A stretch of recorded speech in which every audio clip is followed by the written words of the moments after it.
Shalom, shalom, shalom frères et sœurs. Voilà, donc nous sommes encore dans ces temps où nous voulons nous encourager grâce au Seigneur. Voilà, il est 21h41. Voilà, nous sommes à Libreville au Gabon, grâce au Seigneur. Nous voulons que le nom du Seigneur, notre Eloa, notre Maître, soit encore glorifié. Voilà, nous sommes dans la prière. Père Saint, merci pour ton amour, merci pour ta grâce, ton infinie bonté, Papa. Que ton nom seul soit glorifié et élevé encore dans nos vies. Garde-nous fidèles à ton nom, à ta parole, à ta vérité, Seigneur. Nous t'aimons, Adonai, tu es puissant et glorieux. Que tes enfants dans les nations soient encouragés, Papa. Que tes enfants, Seigneur, Papa, soient fortifiés davantage, Seigneur. Nous sommes dans les derniers temps. Seigneur, c'est compliqué, mais nous voulons garder la foi. Nous voulons garder la foi. Seigneur, accorde-nous la force et le courage de toujours aller de l'avant vers toi. C'est en ton nom, Père Saint, que nous avons ainsi prié. Alléluia. Amen. Donc, frères et sœurs, nous sommes là encore ce soir parce que nous voulons nous encourager, nous édifier encore ce soir. Voilà, nous voulons nous encourager, nous édifier encore ce soir. Nous allons prendre nos Bibles dans le livre de 2 Pierre. Voilà, l'épître de Pierre, la deuxième épître de Pierre, chapitre 2. Voilà, nous allons on peut prendre, nous allons lire du verset 1 au verset 17. Voilà, nous allons lire les Écritures. Je sais que nous sommes le peuple du livre et que nous aimons la parole de notre Seigneur Yahushua. Nous allons lire pour bien comprendre le contexte, voilà, du partage que Yahweh me met à cœur de nous donner ce soir afin de nous édifier encore et de nous préparer au départ, car le départ est imminent. Verset 1, il dit, mais il y a eu aussi de faux prophètes parmi le peuple, comme il y aura aussi parmi vous de faux docteurs qui introduiront secrètement des secrets, des sectes de perdition, reniant le Seigneur qui les a rachetés et amenant sur eux-mêmes une perdition soudaine. Et beaucoup suivront leur perdition à cause d'eux. La voix de la vérité sera blasphémée. Et par cupidité, ils trafiqueront de vous au moyen des paroles fabriquées, eux dont le jugement depuis longtemps n'est pas inactif et dont la destruction ne sommeille pas. Car si Elohim n'a pas épargné des anges qui avaient péché, mais il les a livrés aux chaînes d'obscurité dans la tartare où ils sont gardés pour le jugement. Il n'a pas épargné l'ancien monde, mais il a gardé Noah, le 8e homme, prédicateur de la justice, lorsqu'il a fait venir le déluge sur un monde impie. Et il a condamné à la destruction totale et au réduit ensemble les villes de Sodome et de Gomorrhe, et le donnant par exemple à ceux qui par la suite vivaient dans l'impiété. Et il a délivré Lot, le juste, qui était profondément affligé par la luxure sans bride, et c'est hors la loi. Car ce juste, habitant parmi eux, tortuait de jour en jour son âme, juste à cause de ce qu'il voyait et entendait dire de leur œuvre violeuse de la Torah. Verset 9. Le Seigneur s'est délivré de la tentation les pieux et gardé les injustes pour être punis au jour du jugement. Mais principalement ceux qui vont d'après la chair dans un décès d'impureté et qui méprisent la seigneurie. Audacieux et arrogants, ils ne craignent pas de blasphémer les gloires. Alors que les anges qui sont plus grands en force et en puissance ne prononçons pas contre elles des jugements blasphématoires devant le Seigneur. Mais eux, semblables à des bêtes dépourvues de raison, gouvernés par leur instinct naturel, nés pour la capture et la corruption, parlant d'une manière blasphématoire de ceux qu'ils ignorent, ils seront corrompus par leur propre corruption. Ils recevront la récompense de l'injustice, ils estiment le plaisir d'une vie de luxe. En plein jour, ce sont des taches et des souillures, ils vivent dans le luxe et dans leur propre tromperie. Quand ils font des festins somptueux avec vous, ayant les yeux pleins d'adultère et incapables d'arrêter de pécher, ils attrapent avec un appât les âmes instables, ils ont le cœur exercé à la cupidité. Ce sont des enfants de la malédiction. Verset 15, après avoir abandonné la voie droite, ils se sont égarés en suivant la voie de Balaam qui aima le salaire de l'injustice. Mais il aperçut une réprimande pour sa transgression, une ânesse dans la faculté de la parole, sans la faculté de la parole, émettant un son avec une voix humaine, empêchant la folie du prophète. Verset 17, c'est là où se trouve un peu ce dont nous allons partager ce soir. Voilà. Ce sont des sources sans eau, des nuées agitées par un tourbillon de vent, l'obscurité des têtes de la ténèbre réservée pour l'éternité. Voilà, alléluia. Merci Seigneur pour ta parole. Donc, verset 17, il dit, ce sont des sources sans eau. Donc, nous connaissons un peu tout sur le contexte. Il s'agit ici de Pétros, voilà, l'apôtre Pétros, voilà, apôtre du Seigneur Yahushua Mashiach, apôtre du Seigneur, pas apôtre d'un endroit, apôtre de notre Seigneur Yahushua. Voilà, donc c'était des défenseurs de la sainte doctrine, des défenseurs de la vérité, des hommes et des femmes qui ont prêché la vérité de fond en comble, et des âmes ont été délivrées, des hommes qui ont pris position. Voilà, nous connaissons tous cette histoire de Pétros. Voilà, lorsqu'il n'était pas encore rempli de l'esprit, c'était quelqu'un qui était faillible, il passait son temps à être instable, il passait son temps à trembler. Nous nous rappelons lorsqu'il a renié le Seigneur, voilà, par des imprécations, il a renié le Seigneur, et plus tard, le Seigneur l'a restauré, et le Seigneur lui a demandé de paître son troupeau. 3 fois, le Seigneur lui a posé la question, même tu paies mes brebis, voilà, même tu paies mes brebis. Pétros a été restauré par la grâce du Seigneur. Pétros a travaillé de fond en comble. On a vu son histoire dans le livre Actes des Apôtres. Combien de fois il a marché avec le Seigneur, le travail qu'il a fait dans la simplicité et dans l'humilité. Voilà, le Seigneur a profondément transformé le caractère de son serviteur. Voilà, Pétros est un homme qui a puissamment travaillé, utilisé par le Seigneur. La Bible nous dit dans le livre Actes des Apôtres que l'ombre de Pétros, voilà, les gens étaient guéris.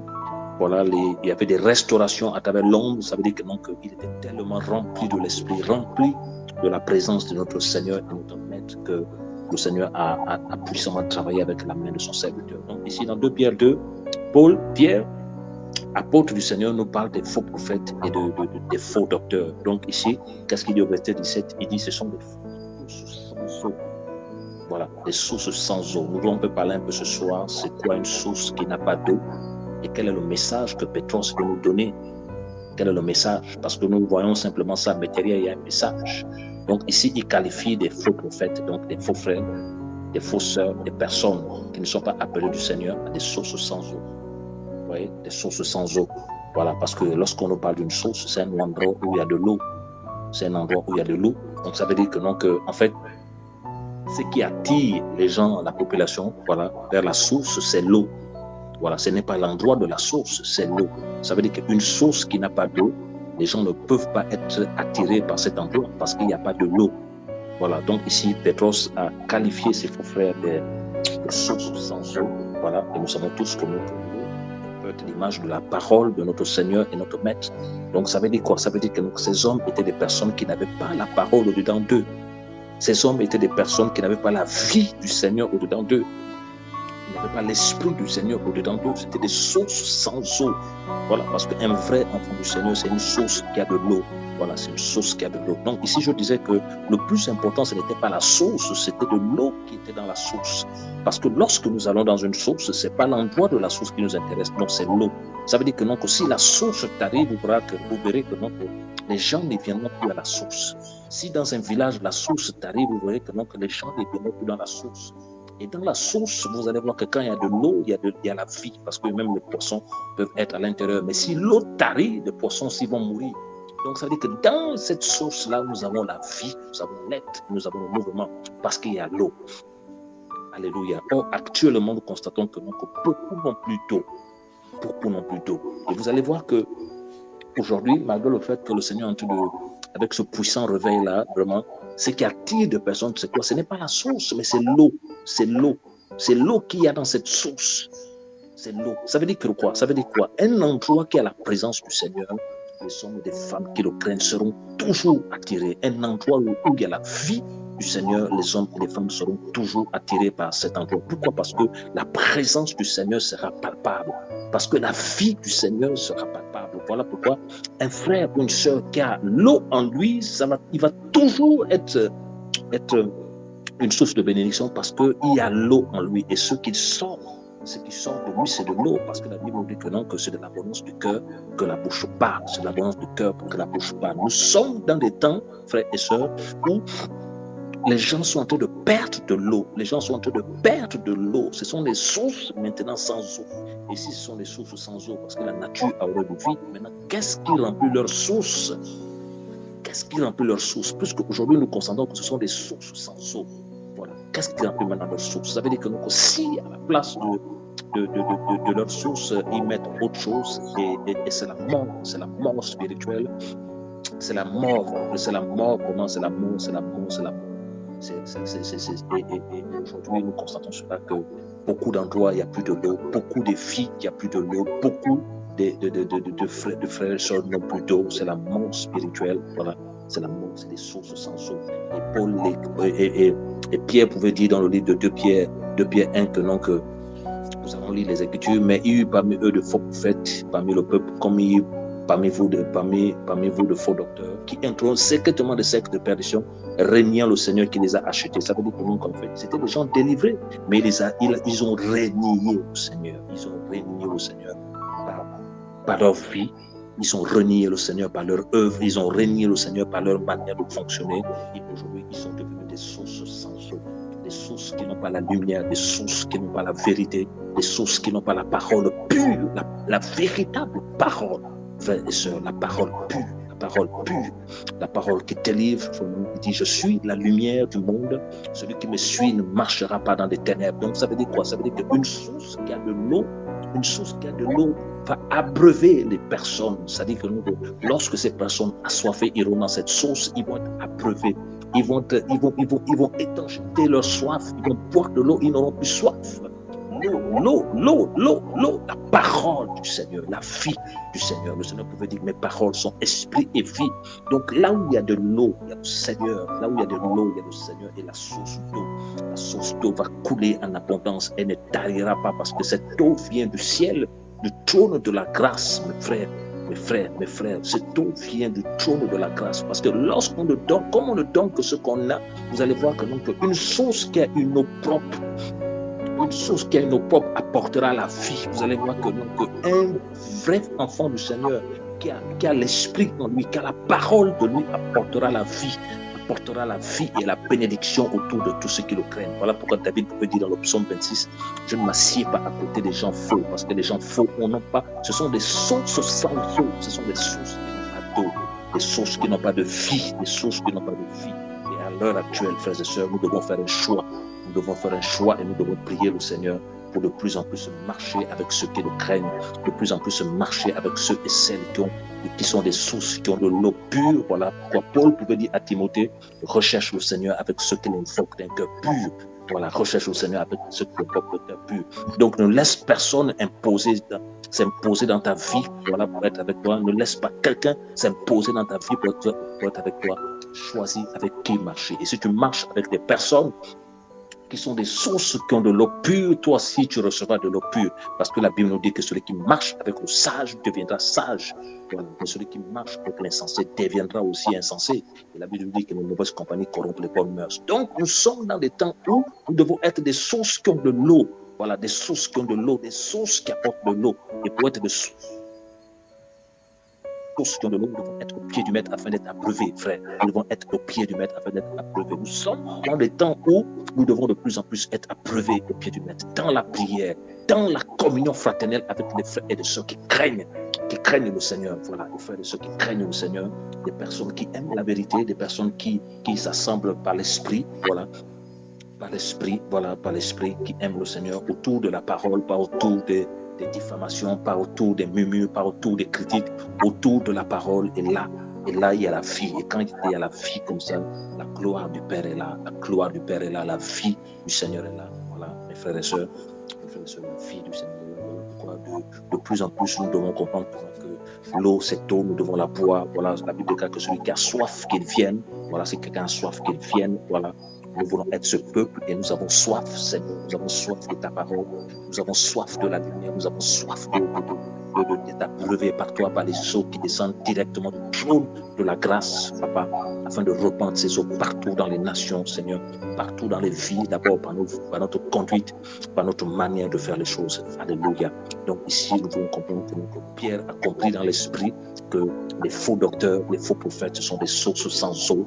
Voilà, donc en fait, ce sont des sources, ce sont des fontaines sans eau, des sources sans eau. Vous voyez, merci Saint-Esprit, vous avez vu que lorsque vous voyez une pompe, voilà, lorsque vous voyez une pompe et que si vous allez vers cette pompe, vous ouvrez le robinet et qu'il n'y a pas d'eau, peu de personnes viendront vers cette pompe. Pourquoi? Parce qu'il n'y a pas de l'eau. Et si vous voyez que donc on ouvre et qu'il y a de l'eau, vous allez voir que dans les endroits où il y a pénurie d'eau, vous allez voir que les populations viendraient vers cet endroit. Pas à cause de l'importance de la pompe, non, mais à cause de l'eau qui coule dans la pompe. Donc, on doit comprendre une chose. Qu'est-ce qui intéresse le peuple actuellement? Ce n'est pas la pompe, mais c'est l'eau. Voilà, c'est l'eau. Et l'eau, c'est la parole du Seigneur. Et la parole du Seigneur, c'est le Mashiach. C'est lui que nous devons présenter, frères et sœurs. Le Mashiach. Voilà pourquoi Paul pouvait dire, nous ne nous prêchons pas nous-mêmes, mais c'est Yehoshua Mashiach que nous prêchons. Voilà, c'est lui que nous devons présenter à toutes les nations, à toutes les langues, en espagnol, en arabe, en allemand, en chinois, en lingala, dans toutes les langues, c'est lui que nous devons présenter parce que c'est lui le sauveur, la lumière de l'humanité. Il déclare que portez les vœux volontaires, le roi des gloires, Yehoshua, notre Seigneur, notre Maître. Soyez tous bénis encore ce soir. Ma prière est que ceux qui ont laissé tarir leur eau, Yehoshua est fidèle. Par la repentance, nous pouvons être restaurés. Voilà, ceux et celles qui continuent à marcher avec des personnes qui les induisent en erreur. Ma prière est que le Seigneur les ramène dans la lumière, frères et sœurs, afin de procéder à des séparations avec ces faux frères, ces voyous qui détournent les enfants du Seigneur. Voilà, parce que nous comptons sur le Seigneur, nous comptons sur Yahweh qui est fidèle, qui est magnifique, Seigneur. Merci pour ton nom, merci pour ta grâce, Seigneur. Merci pour ta fidélité. Que le nom de notre Seigneur Yehoshua Mashiach soit grandement béni. Alléluia. Amen. Soyez tous bénis. Soyez tous encouragés. Paix et grâce. Merci. Le Seigneur étant. Alléluia. Amen.